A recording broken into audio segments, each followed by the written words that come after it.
I'm going to share with you all of the rules of marriage that you can follow so you can stop playing marriage on hard mode. And once you learn these rules and apply them, you'll finally build the kind of marriage where your wife respects your leadership, supports your mission, and becomes your greatest teammate. So in this video, I'm going to tell you exactly what those rules are and how I went from having a disrespectful, misaligned marriage 4 years ago to a partnership built on respect, trust, and absolute complete alignment. Rule number 1, the spotlight rule. How do you actually earn your wife's respect? Most driven husbands in business think respect comes from providing more, right? More money, more hours, more sacrifices, more solutions. But that's not the rule that they're actually breaking. Most husbands don't struggle because the marriage is hard.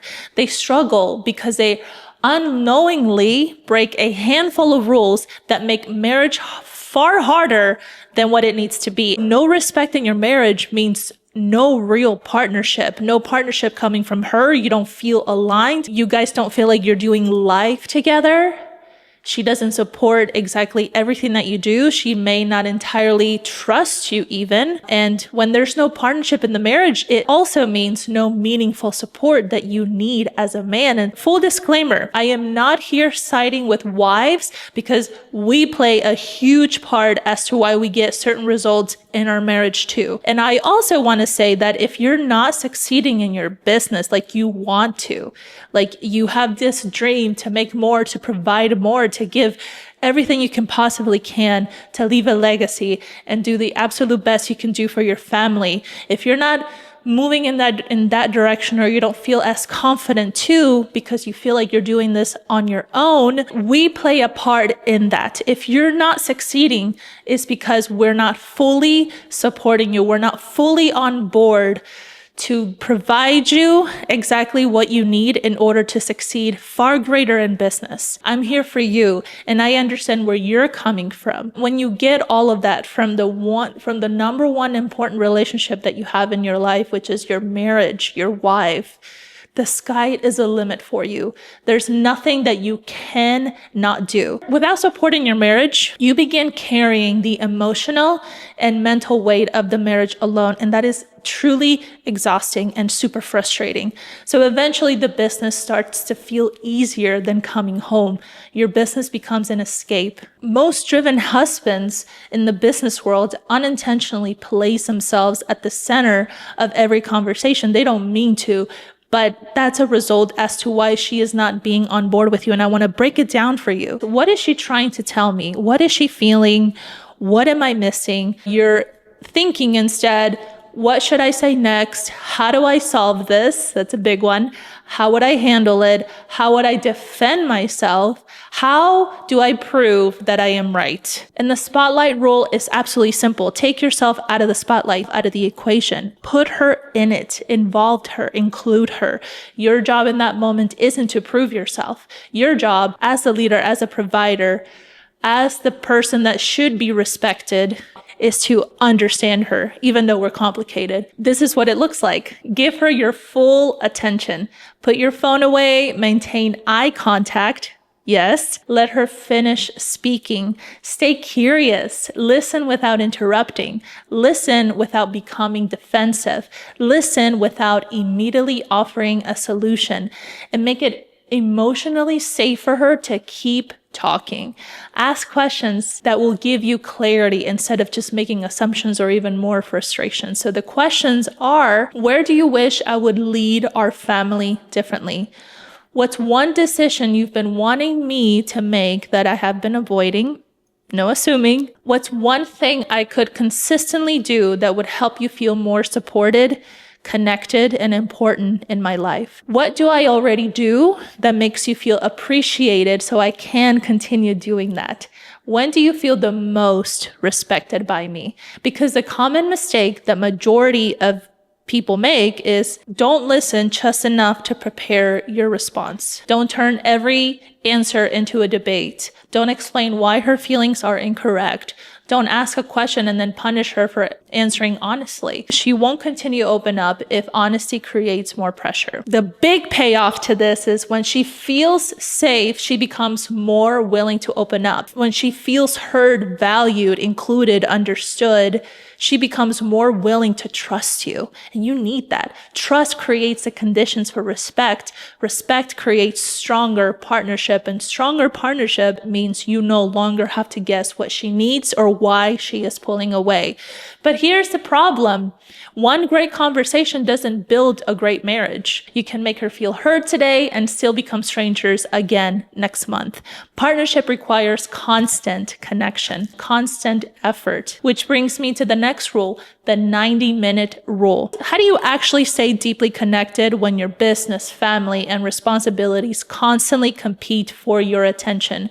The wrong belief that majority of the people have is most businessmen schedule everything that grows their company. They have to, sales meetings, clients, calls, but they leave the relationship supporting all of it to chance. They assume that they'll spend time together when life slows down. That'll never happen, okay? Life rarely slows down. If connection depends on finding leftover time that you have, it won't receive your absolute best. No system creates inconsistency. Inconsistency creates distance. Distance weakens the intimacy between the two of you. Eventually, you become excellent business partners with everyone except the person you married.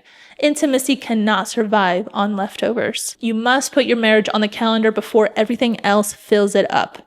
Create a non-negotiable 90-minute block devoted to the two of you and only the two of you. Weekly is ideal. Every other week is better than leaving it to chance. So the rule is not about completing a perfect activity. The rule is that your connection receives that protected, sacred time between the two of you. So this is what you do. Ask her when a recurring 90-minute block would work for the both of you. Put it on the calendar. Put it on her calendar. Treat it with the same discipline you would treat your most important client meeting. Arrange childcare when needed. No clients, no work, no emails, no phones, no problem solving unless you both agree that that is the purpose of the time. Use the time to talk, to connect, to laugh, to walk, to eat together, to do something you both enjoy doing. What is that? What is that you both like to do together? Give her a version of you that isn't divided between her and your business. The common mistake that I see is don't wait until the marriage feels broken before protecting time together. Don't turn the entire 90 minutes into a performance review of the relationship. That is not what this is about. Don't use it only to discuss problems, money, children, or logistics. Don't repeatedly cancel it because something at work feels more urgent. Every cancellation communicates what holds the highest priority. So consistency creates emotional security. Emotional security allows deeper conversations, and deeper conversations strengthen that intimacy. When she sees that she has a protected place in your packed out schedule, she no longer has to fight your business for your attention. Your marriage begins feeling like home instead of another responsibility. And that is exhausting. That is tiring. But consistent connection still isn't enough. You may feel close to each other and still move in completely different directions. So connection gives you closeness. It does not automatically give you an alignment that you're looking for. So if you need more guidance in this direction, if you want access to my internal bulletproof marriage plan that my private clients use so they can get the respect, the alignment, having their spouse be on the same page as them, just click the link in the description or pin comment to access for free. But this 90-minute rule is useless if you don't master rule number 3, which is the mission rule. How do you get your wife on the same team as you and turn your mission from something she watches instead of something you build together? Don't expect someone to support a mission that they were never invited into. When your mission stays inside your head, she has to fill in the blanks. Those blanks become fear, anxiety, panic attacks. Fear becomes resistance. Resistance becomes misalignment. Misalignment leaves you feeling alone while carrying the financial, emotional, mental, and physical pressure of leadership. Carrying everything alone is not sustainable. It drains your focus, your performance at home and in business. Anything that happens at home happens in business. Stop treating your mission like private information. Invite her into it. She may never understand, but just do it anyways. Explain where you're leading the family. Explain why the business matters. Explain what you are building beyond money. Show her where she fits inside the future you are creating. So when you are together with her, talk about the marriage you want to build, the family culture you want to create, the health you want to protect, the financial future you are working toward, the purpose behind the business, the sacrifices required during the current season, what must never be sacrificed for business success, what support means to each of you, what role each person wants to play. So you want to ask her, what part of this future excites you? What part concerns you? Where do you feel left out?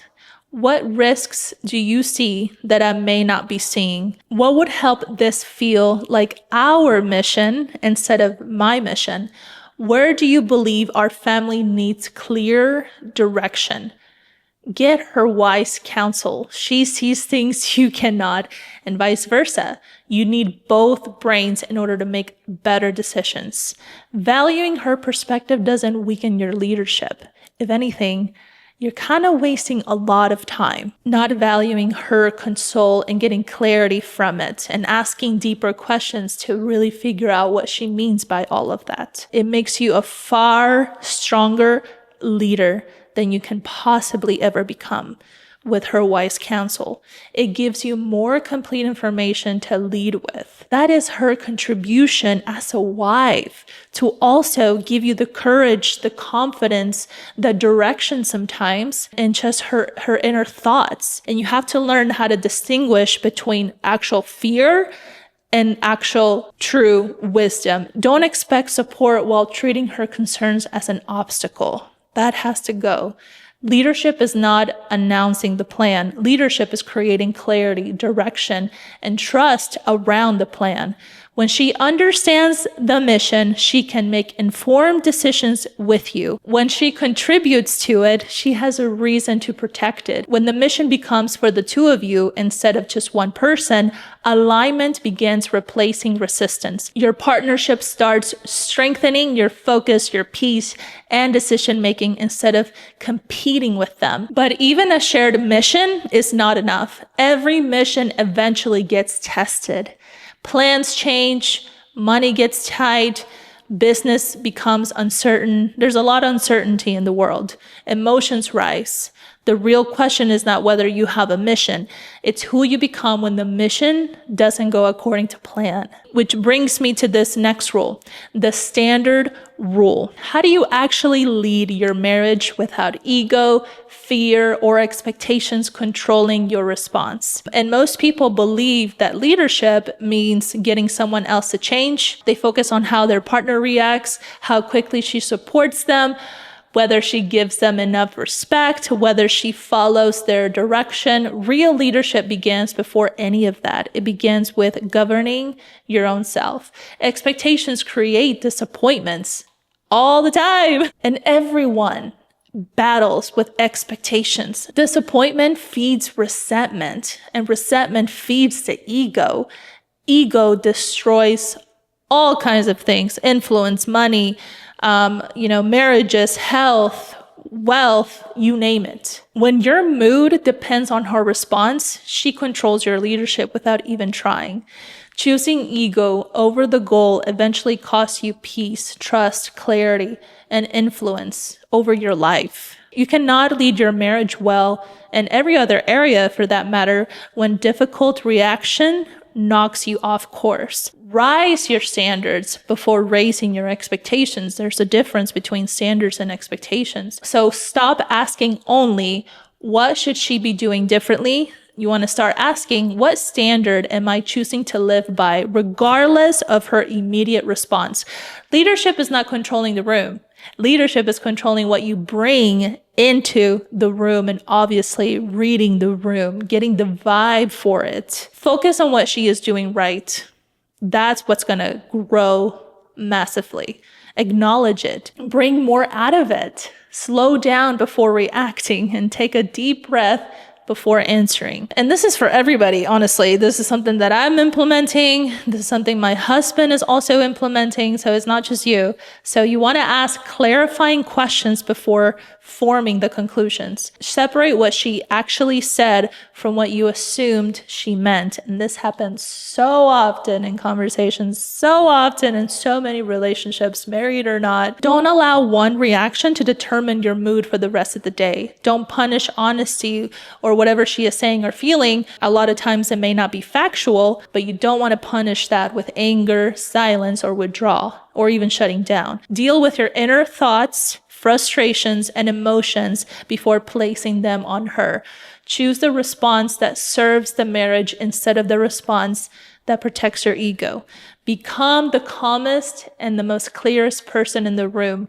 Lead yourself first. There's a Bible verse that I want to share with you because it happens to be one of my top absolute favorite that I personally implemented in my life that we should all definitely learn. He who is slow to anger is better than the mighty, and he who rules his spirit than he who takes a nation, a city. And I was able to actually have that experience with my husband. Now, this was like 10 years ago is when it happened, but I have allowed all my emotions to take over. I was just frustrated, angry. I suppressed a lot of things and I just let him have it, right?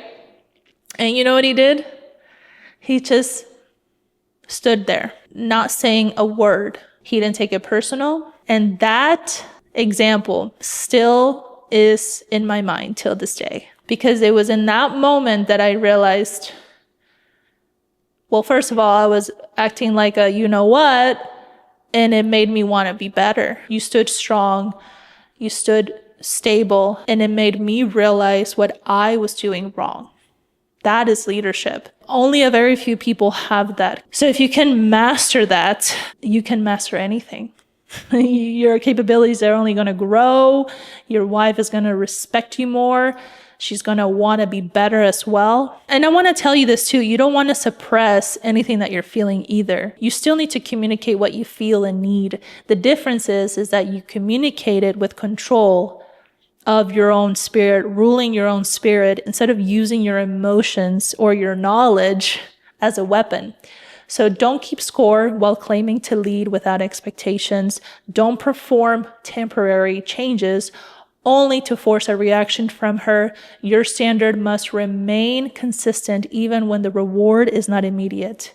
And the huge payoff to this is self-control creates emotional safety. Emotional safety strengthens trust. Your changes create a clear standard for the entire home. She may not respond immediately or perfectly, but consistent leadership gives the marriage a strong direction that emotional reactions ever will. These rules are not 4 separate marriage tips.